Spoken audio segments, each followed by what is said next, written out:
Naka-encounter ka na ba ng mga taong manipulative? Ano nga ba yung mga katangian ng taong to? Pakinig ka, baka meron kang kakilala o katrabaho na ganito. Una, hindi sila marunong humingi ng tawad. Kahit alam nila sa sarili nila na may mali sila, papanindigan nilang sila ang tama. Laging ipapaniwala sa'yo na ikaw yung mali.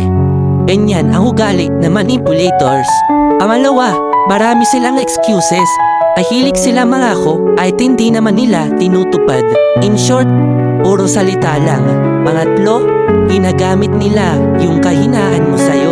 Una, kakaibiganin ka niyan at aalamin nila ang lahat sa'yo. Tapos kapag nalaman niya yung weaknesses mo, yan yung gagamitin niya para sumunod ka sa kanya. Pangapat, mas pinapriority niya yung iba habang ikaw, option lang. Alam mo yung kung saan siya mas nakikinabang, yun ang inuuna niya. Pero kapag wala siyang malapitan, ikaw ang lalapitan niya dahil wala na siyang ibang mapupuntahan pa.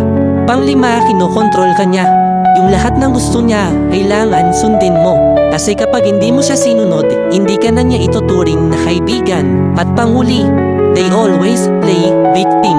Kapag nagkakabukingan na, akala mo aping-api siya. Pero ang totoo, siya naman yung pinagmumulan ng gulo sa circle of friends nyo at sa trabaho nyo. At lagi kang ikukumpara sa iba. Lagi niyang ipaparamdam na may mas magaling na tao kaysa sa'yo. Kaya kapag nararanasan mo yung mga signs na to, maging aware ka kasi eto yung mga tao na very toxic. Lagi niyong tatandaan na you are better enough. Hindi mo kailangang magpamanipula sa ganyang klaseng kaibigan at trabaho o kakilala mo.